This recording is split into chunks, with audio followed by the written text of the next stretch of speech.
For science class, the students must observe an animal for 3 weeks.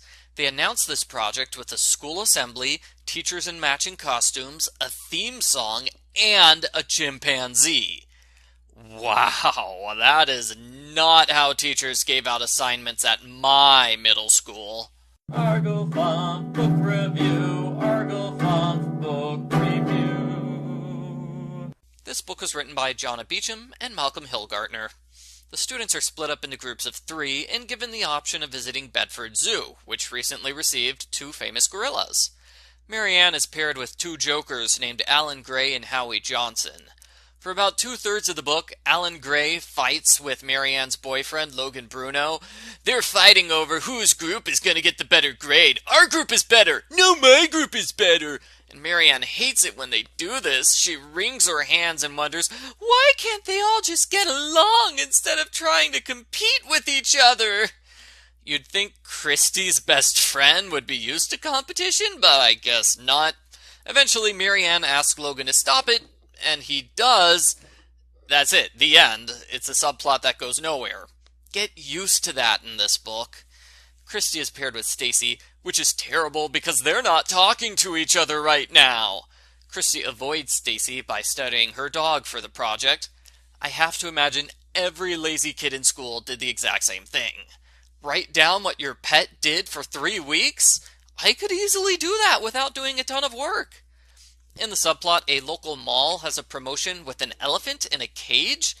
Geez, they have a local mall and a local zoo that we've never heard of before? How large is Stony Brook? The Babysitters Club decide to hold a fundraiser to help free the elephant. They make buttons, t-shirts, they do a 4-mile walkathon. That's a huge event which should take a lot of time to prepare, but we're told Watson takes care of everything by calling the mayor himself. It sort of sounds like Watson is bribing politicians, if you ask me. When the Pike kids sell buttons door to door, Christy is shocked to see Stacy babysitting Charlotte Johansson. Oh no! The Johanssons gave a job directly to Stacy instead of going through the BSC! I can't tell if Christy is more upset over losing a friend or losing a client. Stacy's a total jerk to Christy in this chapter, and it was awesome. Like the library mystery, there is a group of angry protesters who serve as fake-out suspects. The protesters complain that zoos are cruel and animals should be let free. The weird thing is that none of the protesters care about the elephant trapped in a tiny cage at the mall. They just want to shut down the zoo, which makes no sense. Why are they ignoring an actual trapped animal in favor of trying to destroy the zoo? The zoo director is Mrs. Woofsey. Her angry assistant is Mr. Chester. She gives everyone zoo keys and says, "This is my zoo key. You'll notice that the info keys are replicas of the keys that zoo employees use to enter the animal cages." Yes, the zoo keys look identical to the keys that open the animal cages. This is so stupid. Do you know how many kids are going to try to open the cages now? And sure enough, when the master key gets lost, nobody can find it because it looks just like hundreds of other keys at the zoo. Marianne decides to study the emu, which spends all of its time sitting under a tree. It's not very interesting to watch, and she gives up after a half hour. Who cares about getting a good grade? This is boring. After Marianne leaves, the emu escapes for about a minute. Marianne decides someone let the emu out on purpose. Dun dun dun. A giraffe escapes from the giraffe house. Marianne sees Marilyn Arnold lurking around, looking guilty. Marilyn even ran away from her babysitter to get to the giraffes, so it's super suspicious. Marianne decides she's going to keep an eye on Marilyn from now on, but Marilyn never appears again in the book. Alan Gray comes up with a lot of educational information about emus, including how much they weigh. How did he learn that from watching an emu sleep all day? Our heroes become suspicious of 2 people that wear matching sweatsuits. They have a list of animals with prices next to them. Maybe they're stealing animals and selling them on the black market. Good theory, but there's a problem. None of the animals have been stolen. Since the gorillas know sign language, the babysitters decide to ask the gorillas who the culprit is. Why would the gorillas know who the culprit is? none of the sabotage incidents occurred near the gorillas. Anyway, the gorilla says the culprit is food. Sounds about right to me. Marianne watches the seals get fed.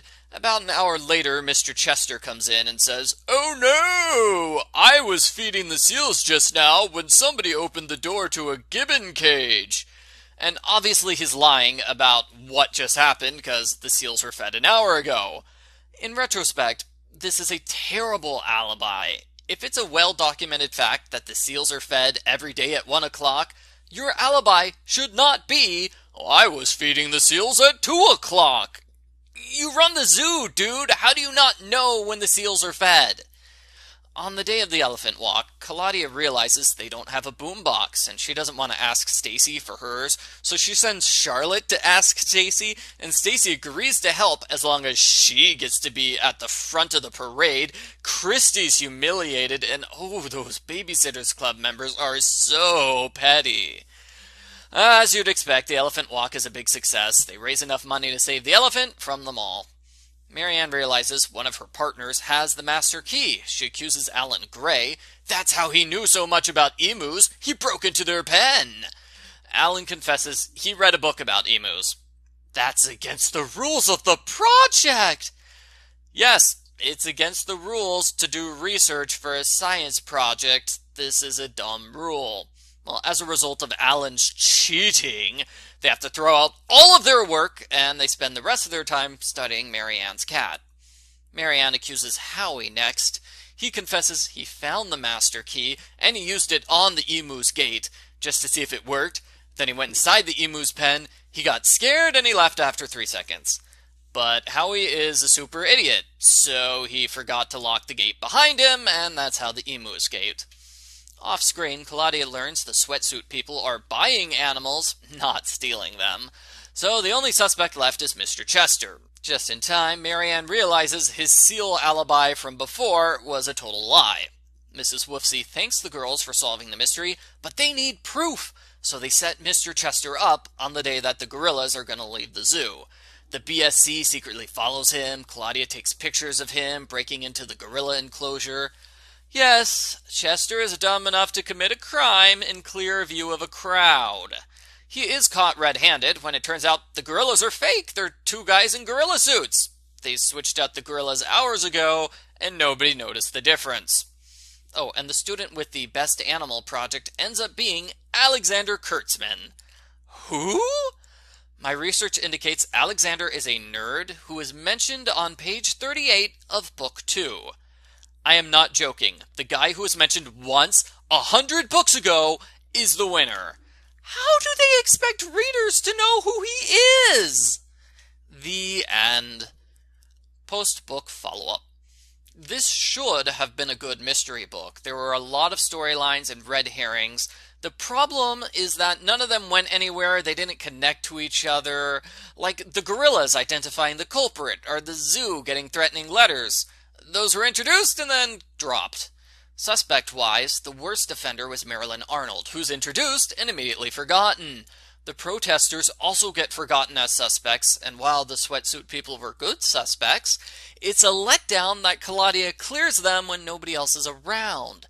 If Marianne had been there when the sweatsuit people were confronted, it would have worked so much better. Another problem is that the mystery doesn't appear until halfway through the book. It appears at the end of chapter 7, which is a double-length chapter. If the mystery had started 4 chapters earlier, the book probably would have had enough time to properly resolve all the subplots instead of dropping them like hot potatoes. The book does a good job with the alibis. Readers can figure out on their own that Howie and Mr. Chester had fake alibis. So thumbs up on including subtle clues for readers to pick up on. I wish the rest of the mystery was equally well done, because then it would be an A-plus book. I don't know why all the subtle clues were good, but all the big glaring clues were random fake-outs that went nowhere. I forgot to mention red berries, which were a fake-out clue the first 2 times they appeared, but not the 3rd time. That is some tricky mystery writing, to have red berry red herrings. Overall, the book is a poorly done mystery with some well-done clues, making it a strange mesh of good material and bad. I'd say the same thing about the Elephant Walk, which is kind of boring, but it was paired with this great Stacy drama. It was also great to see Marianne interacting with Alan Gray and Howie for most of the book. That is a new dynamic for her. So 1 point for each of those things. Stacy drama, subtle clues, and new character dynamics. I give Babysitter's Club mystery number 20, Marianne and the Zoo mystery, a 3 out of 10.